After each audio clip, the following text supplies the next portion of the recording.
each of you to shout your own name. Do that.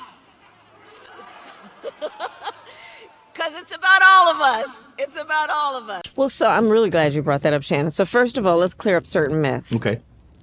You know those checks that went out? Yes. Those stimmies? Right. Right. The stimulus check. Yeah, I know. Well, right. Yeah.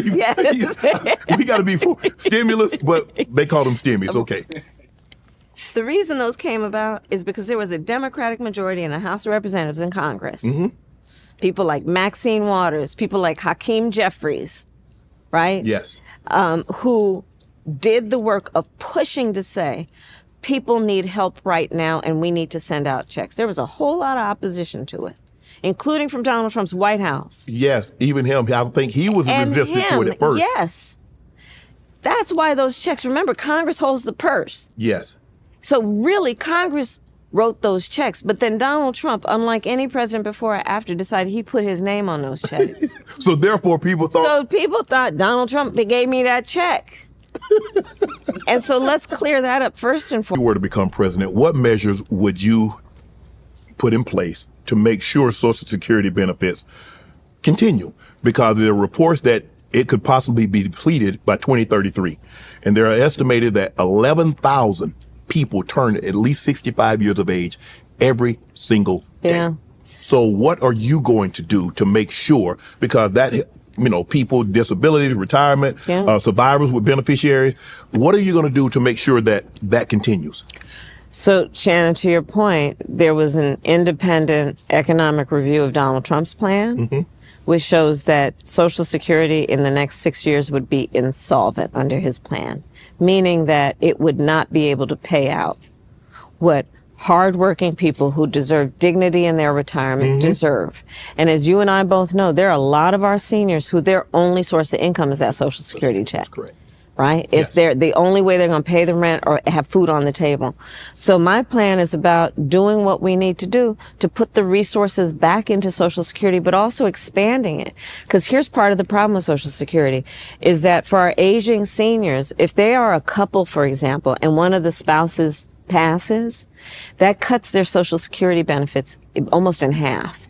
So part of my plan is to reconfigure it so that that surviving spouse does not then have a crisis where they've already lost their life. Just have to understand on a macro level, we've got to require that billionaires and corporations pay their fair share, right? They can afford to.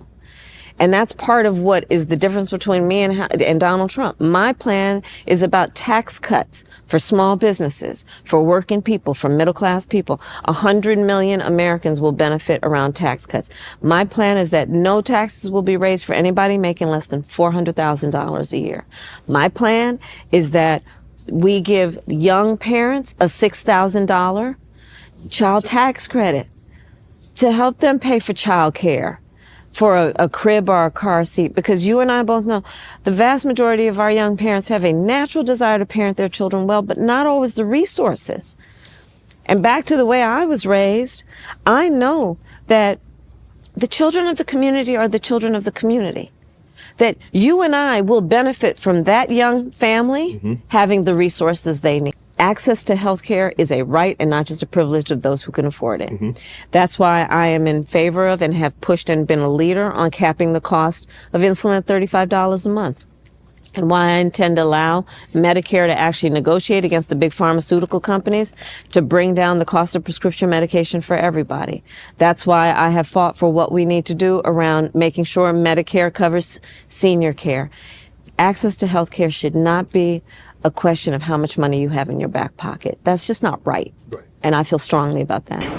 Here is actually a harvested U-Rod where we actually do grow it. So this is what it looks like when it comes out of our process of that. Do not touch it. Do not. I'm glad I asked. Please do not touch any of the And I will touch it. very sharp. Yeah, okay. very sharp. Okay, so and shiny. With that being said, I think that when we understand who we are as a nation, we take great pride in being a leader on so many things. And we have a tradition of that. But I think what we know as Americans is that we cannot rest on tradition. We have to constantly be on top of what is happening, what is current, and investing in the industries of the future, as well as honoring the traditions and the industries that have built up America's economy. And what you all are doing here is exactly that. First of all, we talked about the fact that the people who are doing this extraordinary work here, the workers here, you're doing work that requires an incredibly high level of skill. As I listen to it, it's about engineering. There's a technology piece to this. There's a chemistry piece to this. There is math to this. And I mean, it's just, I mean, do robots for God's sake.